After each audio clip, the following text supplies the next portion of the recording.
The sun was setting behind the rolling hills of Pine Valley, casting a golden glow across the sleepy town.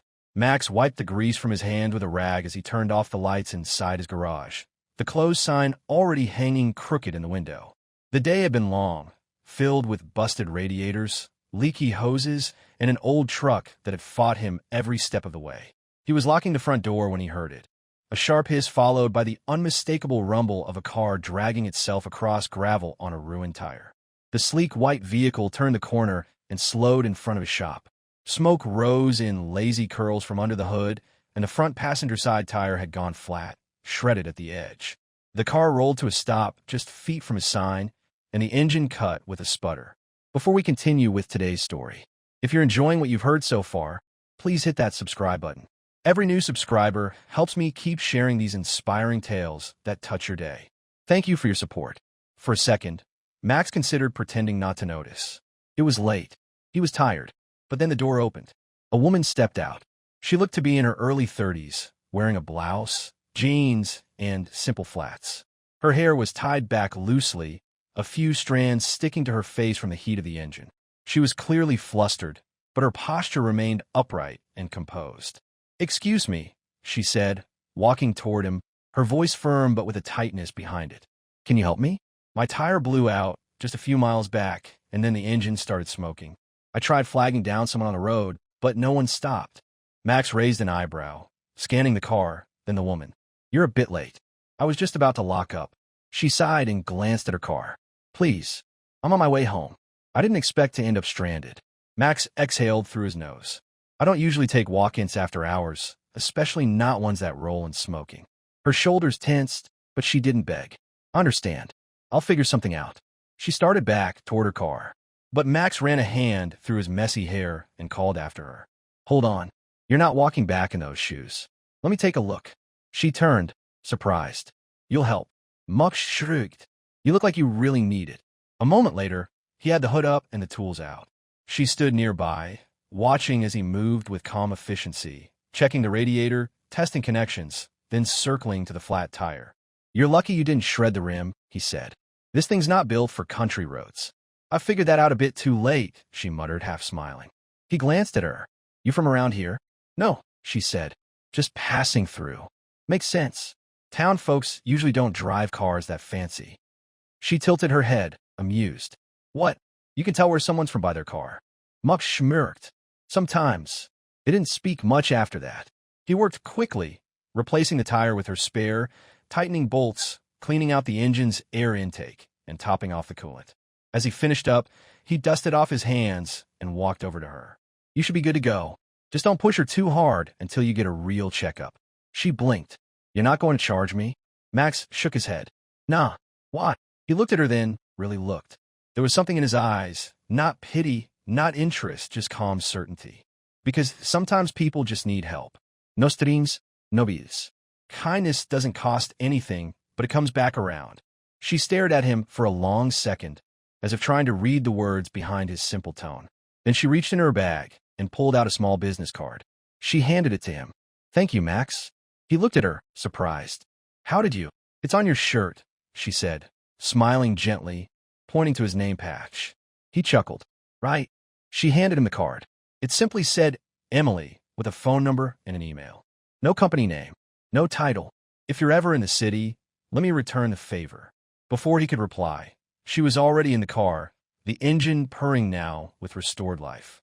She rolled down the window before pulling away. "You didn't just fix my car, Max. You fixed my day. Thank you." And with that, she drove off into the fading light. Max stood in front of the garage, watching the car disappear down the quiet road. He glanced down at the card in his hand. Just a name. Just Emily. But something about her, something he couldn't quite name, lingered long after the taillights faded. A week had passed since the evening Max had fixed her car, and the garage had settled back into its usual rhythm. Early mornings, the scent of motor oil in the air, and the steady drone of engines that came and went like clockwork. There was a peace to it, a reliable kind of repetition that Max had grown to appreciate. Still, something about that night lingered. Maybe it was the suddenness of her arrival, or the way her voice had cracked just a little when she said please. Maybe it was how she'd thanked him, not just with words, but with her eyes, with a kind of gratitude that didn't feel performative. He hadn't thought much about Emily, at least not consciously. Her card still sat on the corner of his desk in the back office, tucked behind a faded photo of his father leaning against the old Ford he used to work on. Max didn't admit it to himself, but every time he glanced at that photo, the sliver of white cardstock caught his eye, as if waiting. Then, on a quiet Wednesday morning, the familiar purr of a well-tuned luxury engine rolled up to the curb. Max was under the hood of a rusting pickup, tightening bolts on its brake system, when the sound stopped a mid-turn. He looked up.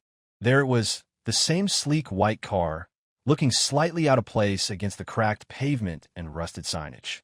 The driver's door opened, and Emily stepped out. She wore jeans again, this time paired with a light gray sweater that fit her like it had been made for soft autumn mornings. Her hair was tied in a loose ponytail, strands dancing in the breeze. In her hands, she carried a cardboard tray of 2 steaming coffees and a brown paper bag. Max straightened, wiping his hands on a rag as she approached. There was a smile tugging at the edge of his mouth. "Back for another rescue?" She smiled, her eyes warm. "No emergency this time. Just figured you could use a decent coffee and something that's not from a vending machine." Max raised an eyebrow, a little amused. "Well, I'll admit you're already my favorite customer." Emily laughed. "That's a low bar, huh?" He chuckled and motioned toward the old wooden bench outside the garage, worn smooth by time and sun. She followed him, and they sat side by side, their coffees warming their hands as light traffic drifted past. "Seriously," she said after a quiet pause, "thank you again. I was pretty shaken up that night." Max gave a casual shrug. "You look calm enough." "I fake it well," she replied with a wry smile. "Doesn't mean I wasn't scared out of my mind." He nodded slowly, looking out toward the road. "Most people are when they're stranded. It's not just about the car. It's about feeling like the world's moving on without you, like no one's going to stop." She turned to him. "Exactly." He glanced at her sideways, half grinning. "Lucky for you. I was locking up late." "Well," she said, her tone softening, "guess I got lucky." There was a beat of silence that felt strangely comfortable. "What is it you actually do, Emily?" Max asked, more curious than suspicious. "You don't strike me as someone who breaks down often." She hesitated, then answered, "Let's just say I work with cars, but not the way you do." He waited for more, but she didn't continue. He nodded. "Fair enough. We all got parts of ourselves we'd rather not hand over right away." Her eyes flickered toward him. "And what's one of yours?" Max looked down at his coffee. "I've been trying to save up. My dream is to open a training garage, a place where kids, ones who don't get second chances, can learn something real. Not everyone's cut out for college, but anyone can learn how to fix something with their hands." Emily's eyes softened. "That's incredible." Max gave a modest shrug. "It's not much yet. Just an idea and an old building out past the river." "It's more than most people do with an idea," she said. He looked at her for a moment, surprised by the gentleness in her voice. "Thanks." From that day forward, Emily became a quiet part of the garage's life. Sometimes she brought lunch, sometimes just conversation. She'd sit on the bench while Max worked, asking questions about pistons and gearboxes and laughing at the names he gave to cars with personalities. She had a knack for listening, not just nodding, but really listening, and he found himself telling her things he hadn't said in years. She never mentioned her full name, never brought up her company or title. She liked the way Max looked at her, not with expectation, but with ease. She didn't feel like she was being measured. She just felt like herself. Max noticed the way she asked about his mother's health, the way she stayed longer each time. There was something grounding about her presence, something that made the shop feel less like a job and more like a place he wanted to be. And so, amid grease-streaked hands, half-eaten sandwiches, and the hum of engines, something unspoken took root. A warmth, a quiet rhythm, a connection. Neither rushed it, neither named it, but grew anyway. It was late afternoon when Max parked his truck in front of the old building on the outskirts of town. The place stood silent under the orange haze of the setting sun, looking like a relic from another lifetime. Rust streaked down its tin roof, paint peeled from the weather-worn signage that once proudly bore the name Thompson's Auto Repair, and weeds curled through cracks in the gravel lot. The windows, now boarded or broken, reflected nothing but fading light. Max sat still for a moment, his hand resting on the steering wheel, then glanced over at Emily in the passenger seat. Her expression was unreadable, curious but respectful. He gave her a nod, then stepped out. "This," he said, gesturing toward the building, "used to be my dad's garage. Emily followed him, her boots crunching softly on the gravel. The wind lifted strands of her hair, brushing them across her cheek. She looked up at the structure, at the decaying wood and faded lettering, and something inside her twisted. Not because it was ugly, but because Max looked at it like it was sacred. "It looks like it had history," she said gently. Max nodded. He built it from nothing, ran it for 25 years. He was one of those guys who didn't just fix cars. He made them run better than factory new. He taught me everything I know. They walked slowly toward the entrance, the creak of the old screen door breaking the quiet as Max pushed it open. Dust danced in beams of golden light streaming through cracked windows. The inside was a ghost of what it had been. Walls once covered with tools were bare, but the outlines of where things had hung were still visible. Oil stains painted memories on a concrete floor. "I used to sit over there," Max said, pointing to a corner where an old wooden stool still stood. "Pretended I was his apprentice when I was 5. By 15, I actually was." Emily turned in place, her gaze taking in every inch of the room. She imagined a younger Max here, grease on his fingers, a wide-eyed boy watching his father with reverence. The thought made her chest ache. "What happened to it?" she asked softly. "Max didn't. A corporation came in 5 years ago, bought up this land and a bunch of other properties. Said they developed something better, promised him a consultant role, even put it in writing. 2 weeks later, they bulldozed the place. No notice, no follow-up, just gone." Emily didn't speak. Her heart was starting to pound. "He fought them," Max continued, voice hollow. "Tried to sue, but their lawyers buried us in paperwork. All legal, all airtight. He lost everything. He went downhill fast after that. Physically, emotionally. The doctors said it was his heart, but I think it just broke." He stopped. The silence that followed wasn't empty. It was heavy. Emily stared at the floor, shame burning behind her eyes. Max looked at her, his tone softening. "I didn't mean to unload all that on you. I just thought you should see where it all began." She nodded slowly, swallowing hard. "Thank you for showing me." He didn't ask why she'd gone quiet, and she didn't offer it. They walked back to the truck in silence, the sky now streaked with violet and gold. That night, back in her penthouse, Emily stood by the window, staring out over a city glittering with artificial stars, glass towers, and blinking billboards. Her kingdom of noise and steel. But all she could see was the boarded-up garage in Max's eyes when he talked about his father. A corporation came in. They crushed him. She knew exactly which one. Westfield Auto Group, the company that bore her name. Her legacy. She had been recently promoted around that time, still eager to prove herself. She remembered the merger vaguely, another checklist in a pile of acquisitions. She had signed off on the deal, just one more property on a spreadsheet. She had never looked deeper. Now she had. Emily turned from the window, heart racing. If he knew, if Max ever found out the truth that she was part of the machine that destroyed his father's dream, would he ever look at her the same? Her phone buzzed, a reminder for the board meeting she was supposed to attend in an hour. She declined the call. Later that night, her most trusted advisor, Richard, walked into her office. He didn't knock.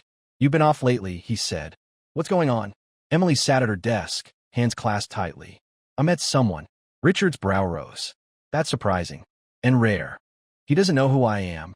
Should he?" She looked at him, her eyes tired. "He thinks I'm just me. And when I'm with him, I feel like that's all I need to be." Richard watched her closely. "And when he finds out the truth?" She exhaled. "I don't know. You're not just anyone, Emily. You're the CEO of one of the largest auto corporations in the country. That doesn't. He's a mechanic, Emily," she said quietly. "He's the first person who's ever made me feel human. Real." Richard paused, then said, "You've got a choice. Walk away now, or tell him the truth and hope the connection survives." Emily didn't answer. Instead, she reached for her phone and made a call to the local clinic in Max's town. The woman on the other end confirmed that Max's mother was still undergoing regular treatments. Emily arranged for an anonymous donation to pay off the full cost of care. She added funds for a new dialysis machine and comfortable furniture for the waiting room. When asked for a name to list on the paperwork, she simply said, "No name. Just someone who cares." It wasn't about erasing guilt. It was about trying to do something right, not as a CEO, not as Emily Westfield, just Emily. It was a slow Sunday morning, and Max sat at the diner, just down the street from his garage, sipping black coffee and flipping through a well-worn newspaper a customer had left behind. The bell over the door jingled as locals came and went, but Max barely noticed. He was halfway through his eggs when something on the business page caught his eye, a headline in bold. Next-Gen Auto Empire. Emily Westfield takes the wheel at Westfield Auto Group. Below it, a photo, crisp and bright, of Emily, dressed in a sleek navy suit, standing beside the former CEO of Westfield Auto, shaking hands at a corporate gala. Max's coffee cup froze halfway to his lips. His eyes scanned the article again and again, disbelief turning into a slow-burning realization. Emily Westfield. Westfield, the very same company that had forced his father out, had bulldozed his family's legacy into rubble. And she had stood in his garage and smiled at him, brought him coffee, listened to his dreams. She knew, and she said nothing. He pushed back from the table, barely hearing the clatter of his plate as he stood, the sound of his heartbeat pounding louder than the chatter around him. By the time Emily arrived later that afternoon, dressed in a soft blue sweater, hair loose in the breeze, she found Max waiting outside the garage, arms crossed, jaw tight. "Max?" she asked, stepping forward. He didn't move. "So, Emily Westfield." She stopped in her tracks. "You saw it." He nodded, eyes cold. "CEO of Westfield Auto, the company that destroyed my father's life." "Max, I don't." He cut in. "Don't tell me you forgot or didn't know. You've known this whole time, haven't you?" Emily swallowed hard. "I found out after we met. I didn't mean to lie. I didn't know how to tell you." He stepped closer, his voice rising.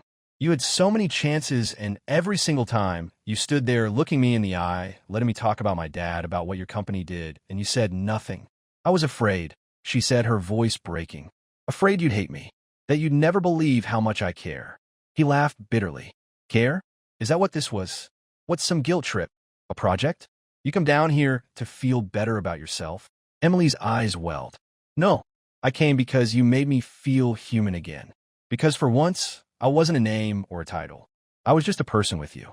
Max turned away, trying to steady his breath, but the hurt in his chest only grew heavier. "Well, congratulations. You're back to being exactly who you are, the woman who wears a different face depending on who she's talking to." "Max, please," she whispered, stepping toward him. "Don't end it like this." He turned back, voice cold. "It already ended the moment you decided I wasn't worth the truth." She didn't argue. Her shoulders fell as the wind picked up, clouds rolling low above them. He opened the door to his garage without another word. Emily stood in silence for a moment longer, then slowly turned and walked away. Raindrops began to fall, soft at first, then steadily heavier, soaking through her sweater. As she reached her car, she didn't bother to run, didn't bother to shield herself. The rain felt honest, and maybe that was more than she deserved. Inside the garage, Max stood alone, staring at the card she had given him that very first night. Just a name. Just Emily.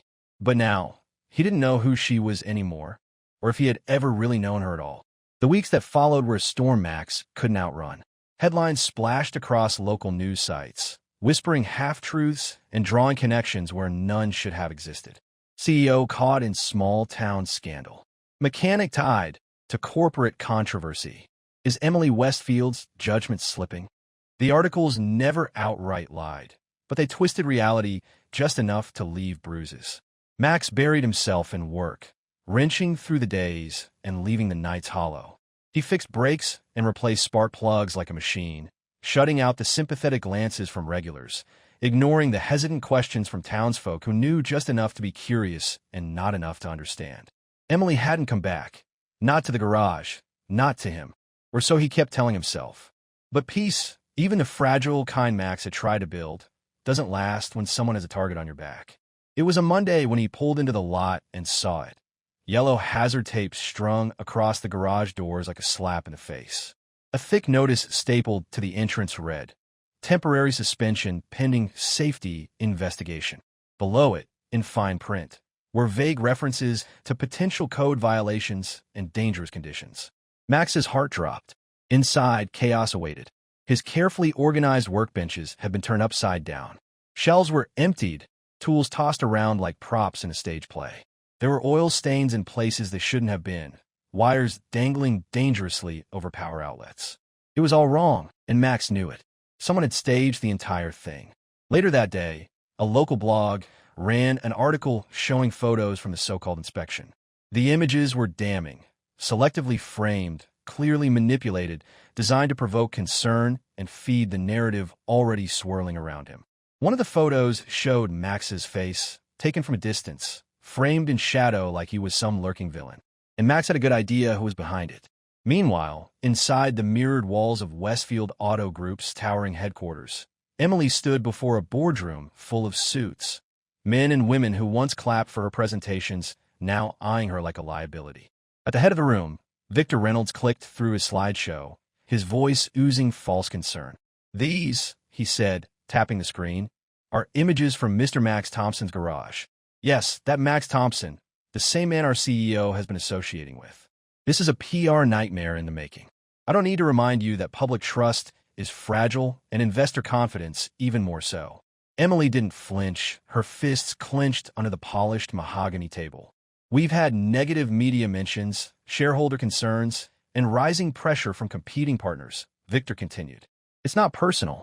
It's just business." A board member cleared his throat. "Emily, you've always been our sharpest strategist, but this situation, it's causing damage. We have to think long-term." Victor leaned forward, smug. "There's a solution. Step down gracefully.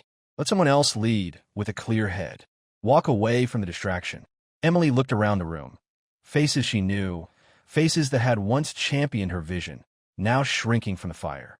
And behind those corporate eyes, she saw the garage, the rusted tools, the fire in his voice when he talked about legacy and loss. She took a long breath. "If what you're asking," she said slowly, "is for me to turn my back on someone who's being falsely accused, someone I believe in, then I won't." Victor narrowed his eyes. "Then we'll proceed with a vote of no confidence." Emily straightened her back. Her voice came clear and calm. "You won't need to. If you no longer want a CEO who stands up for what's right, even when it's hard, then I resign." The room fell into stunned silence. She walked out without looking back. 3 days later, Max was at the garage, surrounded by the mess left behind by the so-called inspection team.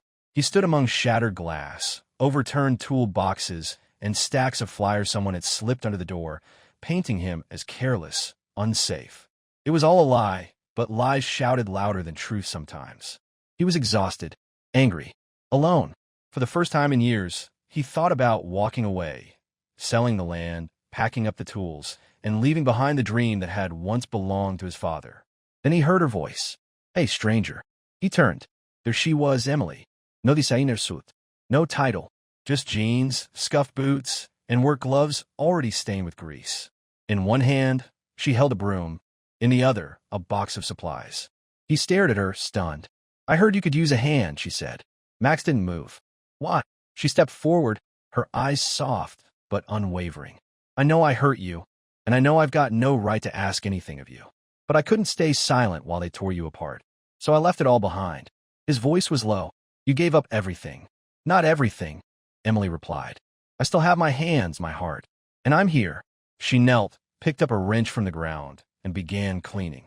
Max watched her in silence, something breaking loose inside his chest. For the first time in weeks, he didn't feel like he had to fight alone. And maybe, just maybe, that was worth everything. The bell above the door jingled as Max stepped into the small town clinic, the same one where his mother had been quietly receiving treatment for the past year. He carried a bouquet of wildflowers in one hand, something to brighten her room after the chaos of the last few weeks. As he walked down the hallway, he passed 2 elderly women chatting near the reception area. "She was here again yesterday," one of them whispered. The blonde one brought more books for the waiting room, and I think she paid for that new lift chair in Ward B. "Such a kind soul," the other said. "You know, I heard she covered all of Mrs. Thompson's hospital bills, too." Quiet as a shadow, Max stopped in his tracks.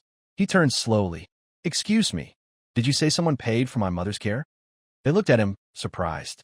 One of them nodded. "Yes, a woman. Blonde hair. Comes in quietly. Never wants attention." His heart skipped. "Do you know her name?" They shook their heads, but the receptionist nearby leaned over and said softly, "You can ask to view the donation ledger. It's public for transparency."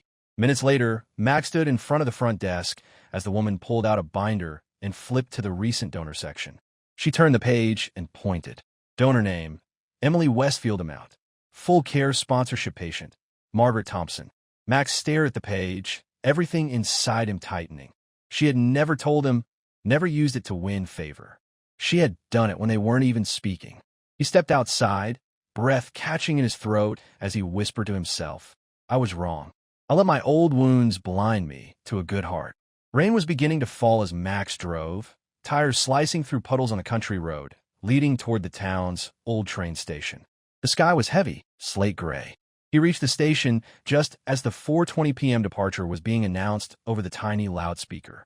Through the crowd, he saw her, Emily, standing alone on the platform, suitcase by her side.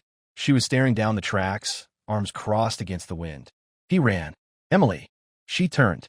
For a second, they just stared at each other, everything unsaid swirling in the air between them. Max walked up, soaked to the bone, breathing hard. You were going to leave without saying goodbye. I figured you'd already said it, she replied quietly. He shook his head. I was wrong. About you, about everything. She blinked, unsure whether to believe him. I found out what you did. For my mom. For the clinic. You didn't tell me. You didn't have to. I didn't do it to be forgiven, she said. I did it because I love you. The words landed like thunder in his chest. Max stepped closer. I don't know what comes next, but I know this. When I thought I lost you, it felt like losing my father all over again. And I'm not going through that again. The train whistle blew in the distance. Emily looked at him, tears starting to fall. Are you saying? I'm saying, Max said, reaching for her hand, don't get on that train. She didn't. The rain had slowed to a gentle mist, softening the world around them as the last car of the train disappeared into the distance. The platform, once buzzing with announcements and shuffling footsteps, now fell into a sacred silence, broken only by the soft hiss of the departing engine and the heartbeat thunder in Max's chest. A single lamp above them cast a warm golden glow, shimmering against the lingering droplets in Emily's hair, catching the glint in her eyes filled with something he hadn't dared to believe in until now. Hope. Max stood breathless, soaked to the skin but unaware of the cold. All he saw was her. All he felt was the moment. He stepped forward, voice low and uneven. Emily, he began, I know I've never been good with words or trust or letting people get close. I've spent most of my life keeping people at a distance because it felt safer that way. She opened her mouth to speak, to stop him, but he gently raised a hand. No, please. Let me say this. He took her hand and placed it over his chest, right where his heart hammered beneath the layers of his soaked shirt. I spent years fixing things, broken parts, cracked engines, rusted out frames. It made me feel like I was in control, like I could always make something right, even when the world around me wasn't. But you weren't something I could fix, Emily. You were the one who fixed me. Her eyes brimmed, and her lips trembled as she struggled to hold back emotion. Max took another step closer. That night you walked into my garage. I thought I was just helping a stranger. Turns out, I was saving myself without even knowing it. You reminded me of who I was, who I could be. Tears slid freely down her cheeks, and she reached up to touch his face. Max reached into the inside pocket of his jacket and pulled out a small, weathered velvet pouch. Carefully, he opened it and revealed a ring, not shimmering with gemstones or gold, but made of polished steel and silver, shaped from the first oil filter cap he'd ever replaced as a child beside his father. I've kept this for years, he said softly. It was the first thing I ever fixed, a piece of the past I never wanted to lose. And now, I want to be a part of something new. He knelt down, not with grandeur, but with reverence, with truth. I don't have much, Emily. No mansions, no empires. Just a good pair of hands and a heart that's never been fuller than when it's near you. He looked up, rain clinging to his lashes. This ring, it's not gold, it's not expensive, but it's mine. And I'm giving it to you because I'm yours. Emily Westfield, will you marry me? A breath hitched in her throat. She stared at him, not with disbelief, but with overwhelming clarity. Then suddenly, she dropped to her knees in front of him, laughing through tears, her arms wrapping around his neck. She cupped his face in her hands, voice shaking. It's not gold, she whispered, but it's perfect. You're perfect. Max smiled, tears of his own threatening to fall. And that's the only kind of love I've ever wanted, she said, pressing her forehead to his. The kind that's real. The kind that chooses you, even when it's hard. He slid the ring onto her finger, cool metal meeting warm skin, like two pieces of something long broken finally fitting back together. She kissed him slowly, fully, there under the mist and the station light, in a moment that didn't care about the past or the future. There were no headlines here, no boardrooms, no betrayals. Just Max and Emily, just steel and soul, just love, raw, unfiltered, and finally free. And this time, Max didn't just fix something. He rebuilt it. He rebuilt them. And so, in a world where engines break and hearts often break faster, a mechanic and a CEO found something neither of them expected. Love forged not in luxury, but in truth. He gave her honesty. She gave him hope. And together, they rebuilt not just a life, but a future. Because sometimes, the most beautiful love stories don't come wrapped in diamonds or gold, but in grease-stained hands, selfless hearts, and the courage to forgive.